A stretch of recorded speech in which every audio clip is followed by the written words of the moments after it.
Recording? Yes. All right. So, good afternoon, everybody. My name is Brian Tejeda Quesada, and with me in my group is Emmanuel Fitzakis, Endrit Nesaj, and Kenneth Sai. And our group is named Bake, and our project is creating smart glasses with image recognition software. So next, we'll have Kenneth discuss each team member's role, and actually first, we're going to talk about the outline. So here's our outline of our presentation, and these are all the topics that we're going to be covering today. And here's our team. So the first one is Brian Tejada. His role is project manager and software. Next, we have Emmanuel Fitzakis. His role is software lead. Then we have Endrik Nezai. His role is hardware lead. And finally, myself, Kenneth Tai, and my role is software and hardware. So for the project motivation, most of us know people who work in law enforcement, and if you do, you know that sometimes tensions can get really high very quickly. Something even as simple as like a traffic stop, that situation can get very tense very quickly, and it could lead to a lot of illogical actions. In the left right there, you could see a picture of an illegal immigrant. He got worried for why he was pulled over, and then he just got anxious, and then he got out of the car and then pulled a weapon on the officer. Now lives are at risk, and it turned into a shoot house. So our main goal here is to basically remove any sort of ambiguity, shorten the time in between identifying who you're pulling over, just to make the situation a lot less tense. Yep. So Bake's project is to create smart glasses that would be able to identify someone in seconds. Our goal was to create a real-time facial recognition software that can identify a person and display necessary information about the person on the glasses. Like Andy stated before, this will be extremely useful for law enforcement agents who are in danger when a traffic stop occurs. However, our project is not limited to just law enforcement. It will serve as a platform for developers to design applications to help augment society for the better. So for the global societal impact, like I mentioned before, any change that we can make, any difference in like the time between identifying who you're pulling over can make a world of difference in these situations. If law enforcement has a better understanding and they learn that faster than they normally would of who they're pulling over and who they're dealing with, it'll allow them to better, approach the situation and allow them to lower the tensions between the two parties.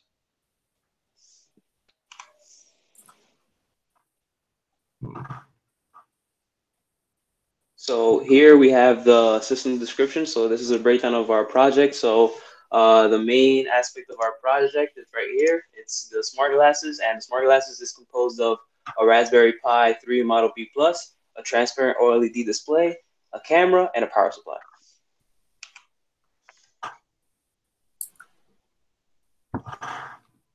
Sorry, is the screen frozen for anyone? Yeah, it's not changing for me either. Apologies. Okay, there we go. Yeah. So this section, I'm briefly going to go over related theories, just because we could talk about this for hours. So I'm just going to go over it pretty quickly. And if I'm unclear and anybody has any questions, please do so at the end of the presentation. But so we wanted to use a neural network with our image recognition system because we wanted better results than just using an external library.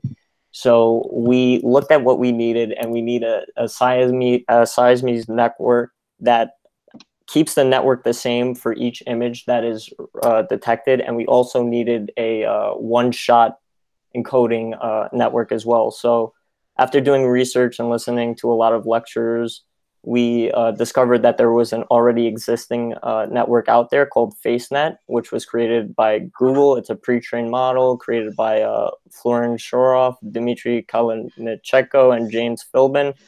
And it accomplishes everything we need via a triplet loss function, which in brief takes an anchor image, which is the one you're trying to identify and try to teach the neural network, and tests it against a positive, who the person actually is with the validation image, and against the negative. And the negative image is chosen to almost trip up the system to see, you want to pick the picture that most looks like the person and that actually isn't the person. And then we normalize it, and we give it to the network so it could learn the hardest case scenario. And just on the right, we have how we're embedding and encoding our images. So if you don't know, when we talk about encoding an image, we are just transferring it into a number array, which is in just Euclidean distance based on the dimension. So how many numbers are in the array. And then we're passing it to the triple loss function. So then also in the next slide, I don't know if you guys see it, for the second part of our project, one of the other big parts is that we have to detect when a face comes into contact with the camera. So again, we knew what we needed, and we looked if there was anything existing, because we knew we didn't have all the resources and time to perfectly train a network and find all our objective functions and cost functions. So we were able to find through MTCNN, which is a multitask CNN, we were able to find a face detection system that just detects the faces, and then it's able to pass the 128-bit encoding of the image to FaceNet and then classify it. It does this with 3 layers, a PNet, an RNet, and an ONet layer, and its objective function is the cross entropy loss function.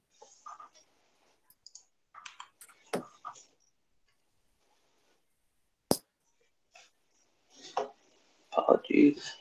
Okay, and then for the hardware, our main focus was to develop a power supply for the microcontroller. On the bottom left here, you can see the schematic for the power supply.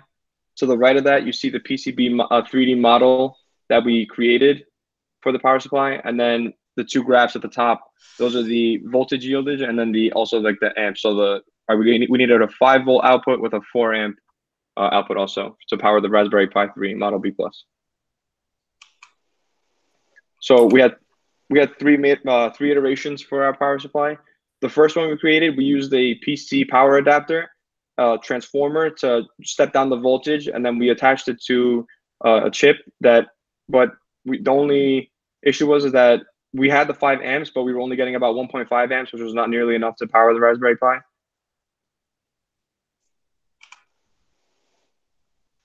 And then for the second one, we were able to create our own circuit, our own transformer circuit, a full circuit, but the amps was not enough, so we had to switch out the chip that we used, the voltage regulator chip, and we were only getting about 2 amps, and we needed about 4, so we had to reach another iteration.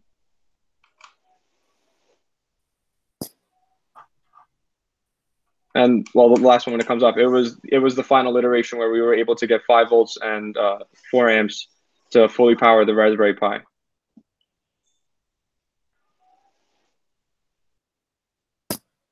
Yeah, there you go. So this slide, we're talking about our software design and implementation. So as far as the software goes, we have the main component of our software, which is face detection and classification, as well as driving our results to a transparent OLED screen. As you can see in the diagram, this is the connections we made. This is via SPI ports, but however, you can use I2C. And we broke the script down into 3 portions. That way we can kind of maximize accuracy and time it takes to classify somebody. So we have data acquisition from the script, which can be ran on an outside computer. Training the script, again, can be ran on an outside computer. And then our classification can take the 2 files generated from the previous 2 scripts and make a classification real time on our Raspberry Pi.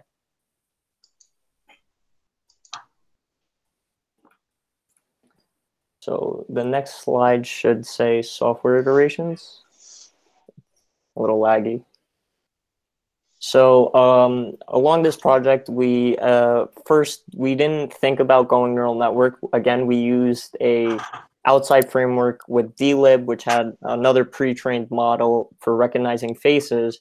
However, the outside library called face recognition wasn't that intensive, and it didn't learn the differences between the people in the data set. It would just give you an encoding based on what was in front of you and compare it with what was in the existing data set, but like we said, doesn't really learn the differences. So people were getting misidentified, and our DLib face recognition system, it wasn't robust against lighting and distance. So we wanted to move forward from this. So our next iteration was with FaceNet. And we at first really didn't understand how to implement it. So we tried it with a single image and a single data set with the single validation image. And we actually had success with it after trial and error and looking up all these guides. So we were able to do that. But the problem was you had to give it an image instead of get it from the live feed. So the next following iterations, we're going to be focusing on that.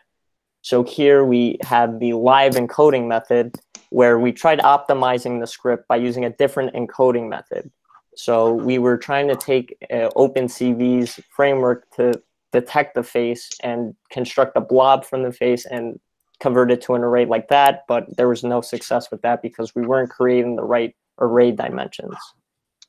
So then we moved again back to FaceNet's encoding method, and we were struggling with getting it real time. So we came up with a hot fix almost, where we just had it taking pictures every couple of seconds and then processing the pictures like that.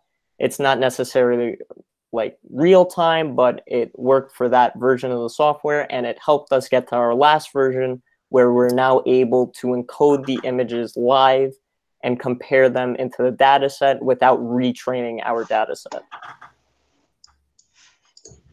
So again, the last iteration is a little computationally expensive for the Pi, but as long as you have it equipped with a heatsink or a fan, it'll be fine. It's able to run off one gigabyte of RAM and the Linux operating system. So we had a lot of success there. So testing results and analysis. These are all the tests that we conducted over the past year. And we perform all these tests in order to ensure that our project met the requirements that we set in the beginning. And here's the corrective actions and iterations table. And we've listed all of them in our final report.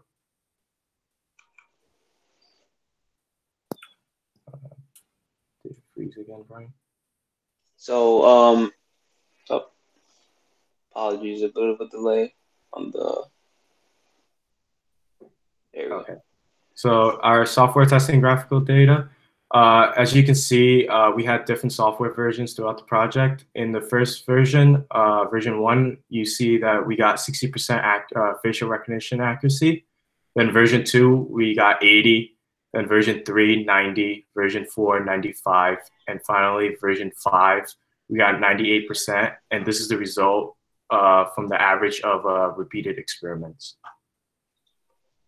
And just, we would like to point out that that 98% is from testing 200 faces in a simulation. So we tested 200 faces, and out of those 200 faces, 196 were properly recognized. So we just want to point that out, that it wasn't just one simple test that got us 98%. We did various tests to get to these numbers. The next one is hardware testing graphical data. And as you can see, version 1, version 2, and version 3, we were able to get 5 voltage. However, version 1, we were only able to get 1.5 amps, version 2, 2 amps, and version 3, 4 amps. So after discussing all of the components of the project, we're going to be showing a demonstration video that's going to be narrated by Emmanuel Fujitakis, and he's going to be explaining and walking you through our software component. Unfortunately, we don't have video of our hardware component due to COVID-19 not allowing us to build the PCB, as we previously mentioned before, but this is a very big in-depth look at our software component. Whoops. All right. Okay, hopefully we can see it though. Yeah, let's see if it plays. Okay, so right here we have the Pi. Before it plays, I guess, we have the Pi with the Pi camera, and the tiny screen you see at the bottom of the breadboard is the transparent OLED. As I mentioned, we're driving the results from our facial recognition software to our transparent OLED because that's where it comes from. That's where it displays on where the glasses should be, but again, COVID-19, our integration, we didn't really get to finish everything, but we did get our software and hardware components to work. So here's the video. Here I'm stepping into the frame of the camera, and then as you can see, it positively IDs me, drives its results via I2C to the transparent OLED. And as well as that, we also have it outputting a confidence interval based on how much the person in the live feed looks like the person in the data set. So there's a percentage of certainty that is actually given by our code.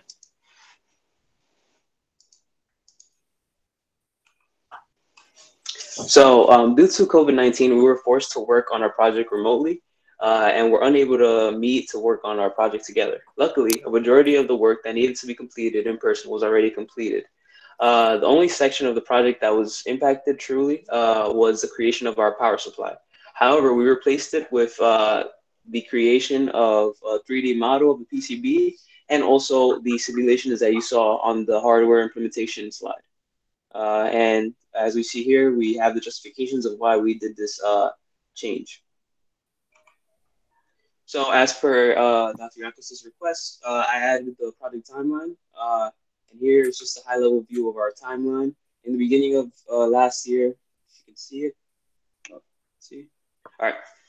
So in the beginning of last semester, I sat down with the team, and as project manager, I took it upon myself to find project management website. And with this website, I was able to create a project plan, which is here. And I planned out the project, and we were able to successfully follow this project plan.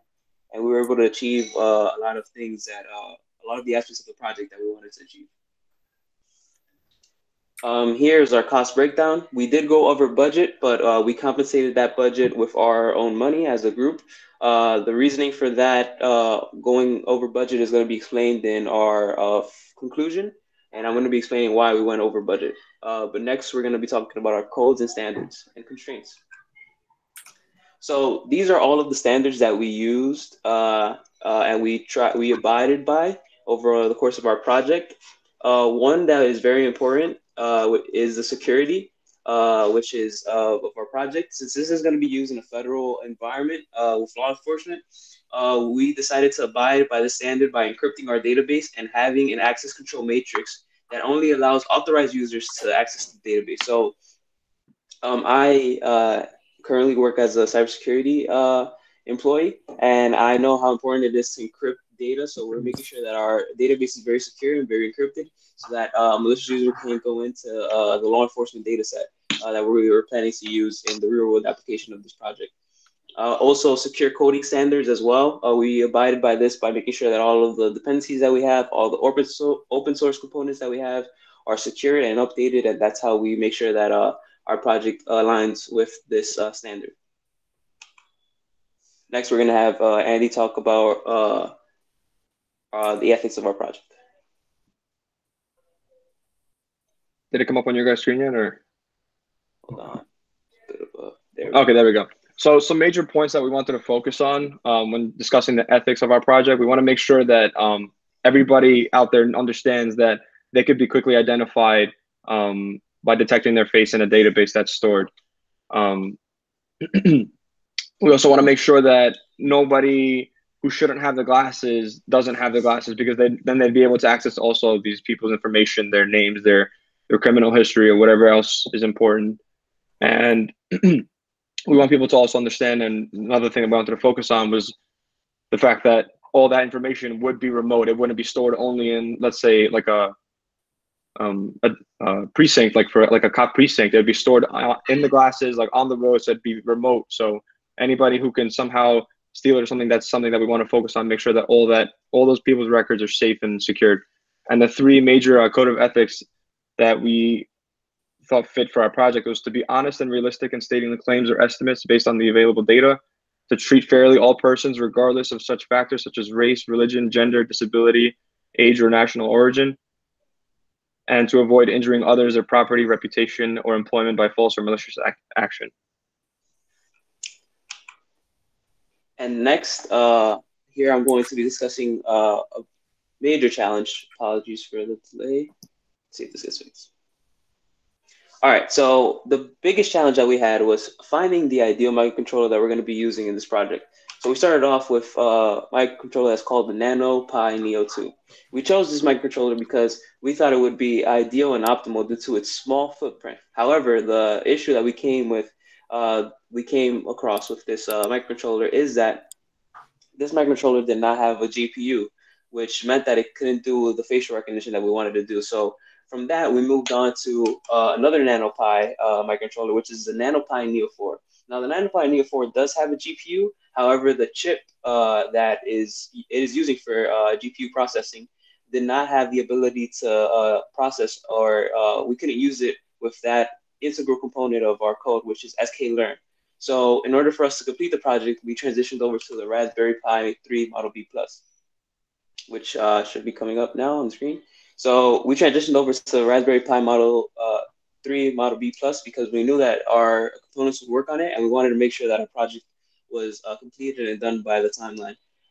But for our project to be production ready, we would need that microcontroller to be a custom one. Because the Raspberry Pi 3 Model B Plus would not be able to be used in a production-ready product. So we would have to change that. We would have to create a custom glasses mold. So basically create a frame that would be able to hold the glasses and hold everything together in a very nice manner.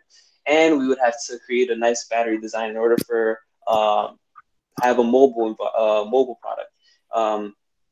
The issue that we didn't address, the reason why we didn't address this in this year-long project is because for mobile devices, it's a little more complicated, especially with the amount of power that we're trying to use to create a battery design that would line up with FCC requirements. So we wanted to make sure we made a safe product for now, but that'd be something that would have to be refined. With respect to components that are left to complete, we completed a lot over the course of the year, and I thank my team members, Endrit, Emmanuel, and Kenneth for their hard work. The only two components of the project that would be left to successfully complete the project is physical creation of the power supply, which is using a PCB to taking all the parts that we have and placing it on our PCB and soldering it all together, and the integration of everything into a solid enclosure. So that ties back into the custom glasses mold. Production ready requirement. So lastly, we have our references. And if you have any questions, feel free to ask. And I would like to thank you all for your time.